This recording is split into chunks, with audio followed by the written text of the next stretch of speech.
समय फ्रेश। नमस्कार, HNN news देख रहे हैं आप और मैं हूं आपके साथ सीमा चौधरी। खबरों की ओर करेंगे रुख, लेकिन उससे पहले यहां से सीधे आपको लखनऊ लिए चलते हैं, जहां सीएम योगी आदित्यनाथ उत्तर प्रदेश एआई और स्वास्थ्य नवाचार सम्मेलन का समीक्षा करते नजर आ रहे। तस्वीरें आपके टीवी स्क्रीन पर। सम्मेलन में शामिल हुए सीएम योगी आदित्यनाथ। देश में पहली बार आयोजित ग्लोबल एआई इम्पैक्ट सम्मेलन में स्वास्थ्य और तकनीकी नवाचार पर जोर दिया जा रहा है। युवा और विशेषज्ञों के लिए ज्ञान और अवसरों का ये मंच है। ये बड़ी जानकारी आपको दे दे, ये सीधी तस्वीरें आपकी टीवी स्क्रीन पर। सीएम योगी आदित्यनाथ लखनऊ में मौजूद हैं। लखनऊ से सीधी तस्वीरें।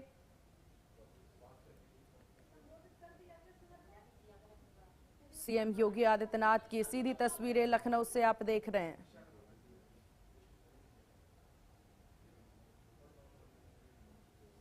तो सीधी तस्वीरें आपकी टीवी स्क्रीन पर लखनऊ से।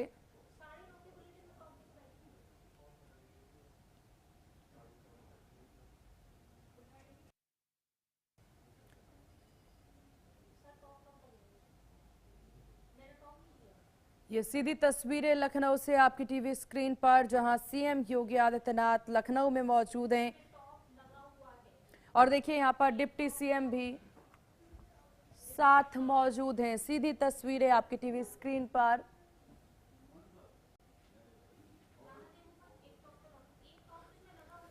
तो लखनऊ में देखिए समीक्षा करते हुए सीएम नजर आ रहे हैं। लखनऊ में उत्तर प्रदेश एआई और स्वास्थ्य नवाचार सम्मेलन की शुरुआत आज से हुई है और इस नवाचार की शुरुआत में सीएम पहुंचे हुए हैं। एआई तकनीकों को समझते हर स्टॉल्स पे जाते सीएम नजर आ रहे। तो ये सीधी तस्वीरें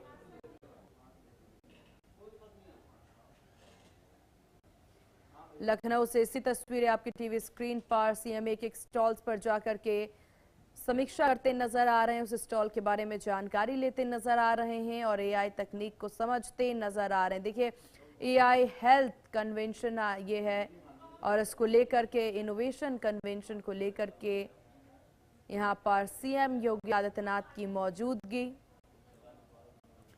ये सीधी तस्वीरें की टीवी स्क्रीन पर सीएम योगी आदित्यनाथ की। तो लखनऊ से सीधी तस्वीरें आप देख सकते हैं।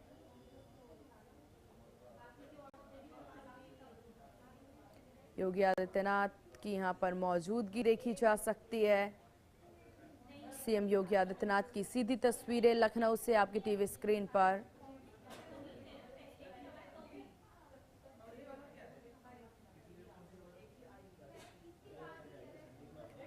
तो सीएम योगी आदित्यनाथ की ये सीधी तस्वीरें आपकी टीवी स्क्रीन पर। लखनऊ से सीधी तस्वीरें सीएम योगी आदित्यनाथ की।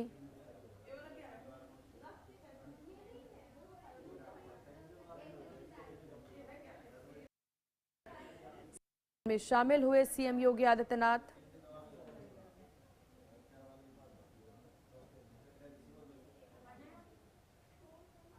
तो सीएम योगी आदित्यनाथ की ये सीधी तस्वीरें, जहां आपको बता दें कि उत्तर प्रदेश एआई और स्वास्थ्य नवाचार सम्मेलन में सीएम शामिल हुए हैं।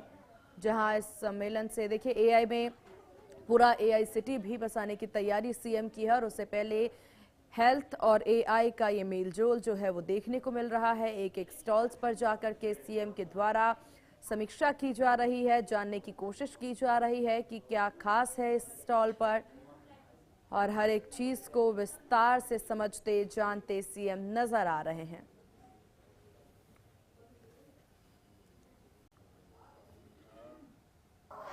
चलिए खबरों में आगे बढ़ते हैं, जहां वेनेजुएला को लेकर के राष्ट्रपति ट्रंप का यह बड़ा ऐलान सामने आया है। खुद को वेनेजुएला का कार्यकारी प्रेसिडेंट उन्होंने घोषित कर लिया है। डोनाल्ड ट्रंप ने सोशल मीडिया पर साझा की तस्वीर, पोस्ट में खुद को एक्टिंग प्रेसिडेंट ऑफ वेनेजुएला बताया है। यह बड़ी जानकारी आपको दे दे। देखिए अमेरिका के राष्ट्रपति डोनाल्ड ट्रंप ने सोशल मीडिया प्लेटफॉर्म ट्रुथ पर एक चौंकाने वाली पोस्ट की है। इस पोस्ट में उन्होंने खुद को एक्टिंग प्रेसिडेंट ऑफ वेनेजुएला बताया। पोस्ट में एक आपको बता दें एडिटेड विकिपीडिया पेज दिखाया गया है, जिसमें डोनाल्ड ट्रंप को जनवरी 2026 से वेनेजुएला का मौजूदा राष्ट्रपति बताया गया है। अमेरिकी राष्ट्रपति डोनाल्ड ट्रंप की ये पोस्ट इंटरनेट की दुनिया में चर्चा का विषय बनी हुई है। अमेरिका ने जनवरी की शुरुआत में वेनेजुएला की सरकार को गिराने के लिए बड़े पैमाने पर सैन्य हमले किए और इस ऑपरेशन में राष्ट्रपति निकोलस मादुरो और फर्स्ट लेडी सिलिया फ्लोरेस को गिरफ्तार कर लिया और ट्रंप ने कहा कि अमेरिका तब तक वेनेजुएला की सरकार चलाएगा जब तक सुरक्षित और उचित सत्ता हस्तांतरण सुनिश्चित नहीं हो जाता। हालांकि वेनेजुएला के सुप्रीम कोर्ट ने निकोलस मादुरो की उपराष्ट्रपति डेल्सी और आपको बता दें कि रोड्रिगेज को अंतरिम राष्ट्रपति नियुक्त कर दिया है। वहीं आपको बताते हैं, चलिए अब पूरी स्थितियों को जरा हम समझे। राष्ट्रपति डोनाल्ड ट्रंप ने सबसे पहले बहुत बार वेनेजुएला पर एक्शन लेने की बात कही और कई बार ये बात कहने के बाद उन्होंने एक्शन ले लिया। एक्शन कुछ इस कदर से लिया कि रातों रात वेनेजुएला पर हमला किया गया, उसे हथियाने की कवायद की गई और उसके बाद वेनेजुएला के राष्ट्रपति मादुरो को गिरफ्तार कर लिया। साथ ही साथ सबसे पहले देखिए, उन्होंने वेनेजुएला में सबसे पहले इंटरनेट सेवाओं पर कंट्रोल करने की कोशिश की और इसके बाद से लगातार दर बदर हमले करते नजर आए और हमलों के बाद जो है राष्ट्रपति को अपनी गिरफ्त में कर लिया। फर्स्ट लेडी और राष्ट्रपति दोनों को अपनी गिरफ्त में किया गया अमेरिका के द्वारा और इस सब के बाद वेनेजुएला पर अमेरिका का शासन घोषित कर दिया गया। सबसे बड़ी बात, वेनेजुएला से हमने देखा कि किसी भी तरह की विद्रोह के स्वर जो हैं वो सुनाई नहीं दिए और इसके बाद से मान लिया गया कि वहां की जनता भी उस सरकार से परेशान थी, क्योंकि अर्थव्यवस्था की बात कर ली जाए तो वेनेजुएला की अर्थव्यवस्था पूरी तरह से डगमगा चुकी थी। अर्थव्यवस्था के कारण वहां पर लोग काफी ज्यादा परेशान थे, मूलभूत सुविधाओं के लिए भी काफी रकम उन्हें चुकाना पड़ रहा था और उस सब के बाद जब अमेरिका के द्वारा हमला किया गया तो उसके बाद से विद्रोह के एक भी स्वर सुनाई नहीं दिए। इस सब के बाद अब जो तस्वीर सामने आई है वेनेजुएला से, यहां पर राष्ट्रपति डोनाल्ड ट्रंप ने खुद को एक्टिंग प्रेसिडेंट घोषित कर दिया है, यानी पूरी तरह से वेनेजुएला को कंट्रोल करने की कोशिश है। उससे थोड़ा सा और पीछे अगर हम चले तो देखा था हमने कि किस प्रकार से वेनेजुएला की कमाई को लेकर के, देखिए तेल की सबसे ज्यादा यहाँ पर उपज, यहाँ पर सबसे ज्यादा यहाँ तेल जो है वो वेनेजुएला में, और इस वजह से तेल से जितनी भी कमाई होती है उस कमाई का आधा हिस्सा पे अमेरिका का हक होने की बात जो है ये भी डोनाल्ड ट्रंप के द्वारा कह दिया गया। यानी पूरी तरह से वेनेजुएला पर अमेरिका के कंट्रोल की बात राष्ट्रपति डोनाल्ड ट्रंप के द्वारा कह दी गई। इस सब के बाद ट्रंप यही नहीं रुके, अब उनकी नजर जो है वो पूरी तरह से ग्रीनलैंड पर भी है। वेनेजुएला फिर ग्रीनलैंड और इस सब के बीच में ईरान को भी हम नहीं भूल सकते। ईरान में भी ऐसी स्थिति जो है वो देखने को मिल रही है। यानी कुल मिलाकर पूरी स्ट्रेटजी इस वक्त अमेरिका की समझी जा रही है। इस विषय पर तमाम जानकारी अपडेट के साथ न्यूज रूम से सहयोगी उन्नति हमारे साथ बनी हुई हैं। उन्नति, अमेरिका ने खुद को एक्टिंग प्रेसिडेंट घोषित कर दिया है वेनेजुएला का। बिल्कुल, और देखिए सीमा, इसमें जरा सी भी हैरानी नहीं होगी क्योंकि ट्रंप जो है हमेशा से खुद को ही विश्व गुरु बनाने की दिशा में काम करते हैं। खुद को सुपर पावर दिखाने के लिए वो कई बार ऐसे दावे कर देते हैं जबकि उसमें कोई सत्यता होती नहीं है। आपने देखा होगा कि ऑपरेशन सिंदूर के समय भी कुछ ऐसे ही उन्होंने किया था, क्या हमने मध्यस्थता कराई है, तो ऐसे ही कुछ उन्होंने किया है वेनेजुएला के साथ, जहां अभी क्योंकि हम सभी जानते हैं कि कार्यवाहक के तौर पर वहां पर राष्ट्रपति डेल्सी को चुना गया है, लेकिन इस बीच ट्रंप खुद ही स्वतः यह ऐलान कर देते हैं कि वो एक्टिंग राष्ट्रपति हैं। हालांकि क्योंकि इससे पहले उन्होंने ये कहा था कि वेनेजुएला को वो कंट्रोल करेंगे, और देखिए कंट्रोल के साथ साथ अब उन्होंने खुद को कार्यवाहक राष्ट्रपति बताया है, क्योंकि जो डेल्सी है वो कोऑपरेट नहीं कर रही है। और ऐसे में ये समझा जा रहा है कि ट्रंप ये चाहते थे कि जैसे ही उन्होंने निकोलस मादुरो को गिरफ्तार किया और अमेरिका लेकर आए, उसके बाद वो चाहते थे कि जो व्यापार चल रहा है वो सभी शर्तों पर, अमेरिका की शर्तों पर हो। लेकिन डेल्सी ने खुले तौर पर इसका विरोध किया था।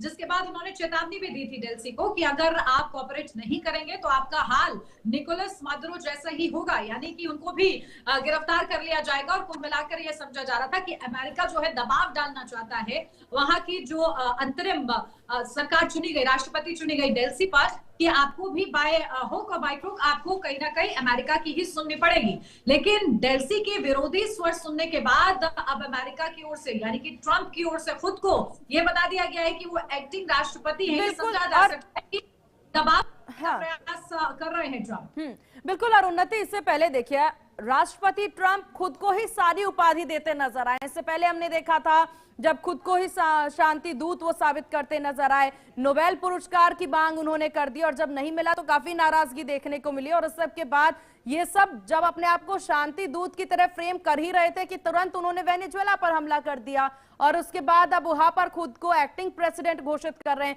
ग्रीनलैंड पर कब्जा जाने की कोशिश में है, इराक में जो इस वक्त स्थिति है ईरान में वहां पर भी उनकी मौजूदगी सबसे ज्यादा इंटरफेरेंस नजर आ रही है। तो आखिरकार ट्रंप चाह क्या रहे हैं, ये एक बड़ा सवाल है।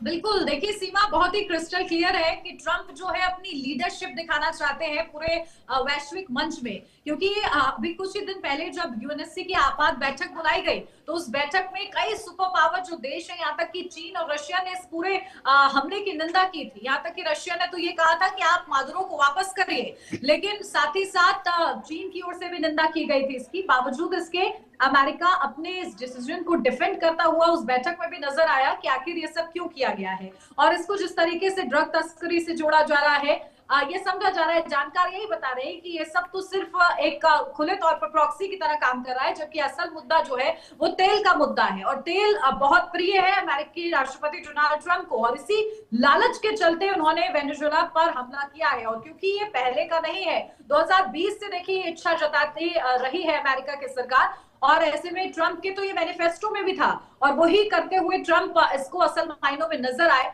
तो ये समझा जा रहा है कि ट्रंप पीछे नहीं हटने वाले हैं और यही चिंता का विषय अब हो गया है, क्योंकि वेनेजुएला पर हमला और इसके बाद भी जिस तरीके से ट्रंप रुकने वाले नहीं है, क्योंकि हम लोग ये इनका पैटर्न देख रहे हैं कि वो जो भी कर रहे हैं कर तो वो सीना ठोक के रहे हैं, क्योंकि उन्होंने पहले ही कहा था, चेतावनी दी थी कि हाँ हम ऐसा करेंगे और देखिए किया। और अब क्योंकि ग्रीनलैंड पर भी उनकी नजर है तो इसको लेकर भी अब वो आने वाले समय में आगे अपने कदम बढ़ाते हुए नजर आएंगे। लेकिन उन्नति, समझने वाली बात यह है कि दुनिया के कोई भी देश के द्वारा आखिरकार किसी भी चीज का ट्रंप के द्वारा उठाए जा रहे किसी भी कदम का विरोध नहीं किया जा रहा। ग्रीनलैंड का हम बार बार जिक्र कर रहे हैं, डेनमार्क ने जरूर एक बार विरोध कर दिया, एक बार चेतावनी जाहिर कर दी, लेकिन हम सभी जानते हैं कि नाटो में सबसे ज्यादा महत्वपूर्ण भूमिका अमेरिका की है, फंडिंग सबसे ज्यादा अमेरिका की है, तो कोई कुछ भी कहने को बचता हुआ नजर आ रहा। रूस हो यहाँ पर या यहाँ नाटो के अन्य देश हो, कोई भी कुछ कह नहीं रहा है इस वक्त। जो कर रहे हैं ट्रंप करने दिया जा रहा है। बिल्कुल, देखिए यही चिंता का विषय क्योंकि बना हुआ है। अब भले ही दबे आवाज में सभी विरोध कर रहे हैं इस हमले का वेनेजुएला पर जो किया है अमेरिका ने, लेकिन सब ये भी जानते हैं कि ट्रंप यहाँ पर रुकने वाले नहीं है और जो अमेरिका की शक्ति है उसको बहुत ही समझदारी से यूटिलाइज करते हुए इस वक्त डोनाल्ड ट्रंप नजर आ रहे हैं। और इसीलिए देखिए जानकार लगातार ये कह रहे हैं कि ट्रंप जो कह रहे हैं वो करके दिखा रहे हैं। ऐसे में अब आपको उनके करने का इंतजार करना होगा। खतरा जरूर है इसमें और कहीं ना कहीं चिंता भी पैदा कर रहा है, क्योंकि ट्रंप ने भी खुद भी ये बात कही और भारत के लिहाज से अगर मैं बताऊं सीमा, तो उन्होंने ये कहा कि प्रधानमंत्री नरेंद्र मोदी बहुत अच्छे इंसान हैं लेकिन इस वक्त उनसे खुश नहीं है। यानी कि ट्रंप जानते जरूर हैं कि कौन खुश है कौन नाखुश है, किस वजह से नाखुश है, लेकिन इस वक्त ट्रंप जो है अपनी वो रणनीति, अपनी वो नीति जिसमें वो ये कहते हैं हमेशा अमेरिका फर्स्ट की बात करते हैं, उसी को उद्देश्य मानते हुए वो आगे बढ़ रहे हैं, जो कि यकीनन अन्य देशों के लिए चिंता का सबब हो सकता है आने वाले समय में। चलिए ठीक है उन्नति, आपका बहुत शुक्रिया तमाम जानकारी साझा करने के लिए। और देखिए लगातार ट्रंप को लेकर हम डिस्कशन कर रहे हैं, जहां पर राष्ट्रपति डोनाल्ड ट्रंप ने अपने आप को एक्टिंग प्रेसिडेंट घोषित कर दिया। बात पाकिस्तान की। पाकिस्तान हमेशा से आतंकियों की आड़ में भारत पर वार करता रहा है, भारत के खिलाफ साजिश रचता रहा है। इसके सबूत एक बार फिर सामने आए। ऑपरेशन सिंदूर में भारत ने जिस तरह से आतंकियों के ठिकाने नष्ट किए, इस कार्रवाई ने न सिर्फ आतंकियों की कमर तोड़ी है बल्कि पाकिस्तान को यह संदेश दे दिया है कि भारत अब सिर्फ बयान नहीं, सीधी कार्रवाई करेगा। जिससे आतंकियों की सेना पूरी तरह से बौखला गई और अब खुद आतंकियों के साथ होने की बात कबूल भी रहा है पाकिस्तान। एक तरफ जैश ए मोहम्मद का सरगना मसूद अजहर हजार फिदायनी होने का दावा कर रहा है, तो दूसरी तरफ लश्कर के आतंकी सैफुल्लाह ने आतंकियों के पाक सेना के साथ होने के सबूत दिए हैं। तो वहीं पाकिस्तान आतंकियों के जरिए कैसे अब बांग्लादेश के साथ मिलकर भारत विरोधी साजिशें रच रहा है, उसके भी सबूत सामने आ रहे हैं। और यहां पर लगातार पाकिस्तानियों का आतंकी कनेक्शन सामने आ रहा है। तीनों तस्वीरें आप देखिए। पाकिस्तान ने बार बार कहा हमारा कोई टेरर लिंक नहीं है, लेकिन वो बात अब खुद आतंकियों के द्वारा झुठलाई जा रही है। जहां मसूद की गीदड़ भभकी नजर आ रही है, सैफुल्लाह का कबूलनामा भी सुनने को मिल गया है। पाक बांग्लादेश की नजदीकियां साफ देखने को मिल रही हैं।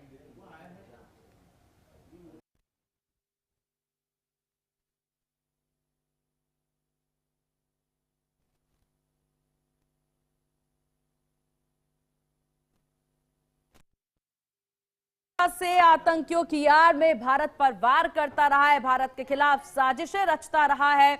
ऑपरेशन सिंदूर में भारत ने जिस तरह से आतंकियों के ठिकाने नष्ट किए, इस कार्रवाई ने न सिर्फ आतंकियों की कमर तोड़ी, बल्कि पाकिस्तान को यह संदेश भी दिया कि भारत अब सिर्फ बयान नहीं, सीधी कार्रवाई करेगा। इससे आतंकियों की सेना पूरी तरह से बौखला गई है। अब खुद आतंकियों के साथ होने की बात कबूल कर रहे हैं। एक तरफ जैश ए मोहम्मद का सरगना है, तो वहीं दूसरी तरफ आपको बता दें लश्कर के आतंकी सैफुल्लाह ने आतंकियों के पाक सेना के साथ होने के सबूत भी दे दिए हैं। पाकिस्तान आतंकियों के जरिए अब कैसे बांग्लादेश के साथ मिलकर भारत विरोधी हरकतें कर रहा है, ये भी बात सामने आ रही है। तो पाकिस्तान का नो टेरर लिंक सब झूठ है, क्योंकि पाकिस्तान का टेरर लिंक एक बार नहीं, दो बार नहीं, बल्कि सैकड़ों बार भारत के द्वारा सामने लाया गया है। और यहां पर जो तस्वीरें नजर आ रही हैं वो साफ देखी जा सकती है। और चलिए आगे बढ़ते हैं, जहां आतंकी सैफुल्लाह ने खोली है पाक सेना की पोल। ये बड़ी जानकारी आपको दे दे, पाकिस्तान का नो टेरर लिंक वाला झूठ बेनकाब हो गया है। जहां आपको बता दे लश्कर आतंकी सैफुल्लाह कसूरी का कबूलनामा, पाक सेना से अपने रिश्तों की बात स्वीकारी, पाक सेना सैन्य कार्यक्रमों में शामिल होने बुलाती है, सैनिकों के जनाजे की नमाज पढ़ाने के लिए भी आमंत्रित करती है। तो पाकिस्तान एक बार फिर दुनिया के सामने बेनकाब हो गया है। लश्कर-ए-तैयबा का डिप्टी चीफ और पहलगाम आतंकी हमले का मास्टरमाइंड सैफुल्लाह कसूरी ने खुले मन से कबूल कर लिया है कि उसका आतंकी संगठन सीधे तौर पर पाकिस्तानी सेना के साथ जुड़ा हुआ है। यह वही सच है जिसे भारत सालों से अंतर्राष्ट्रीय मंचों पर उठाता रहा है, लेकिन पाकिस्तान हर बार झूठ और इनकार की चादर ओढ़ लेता था।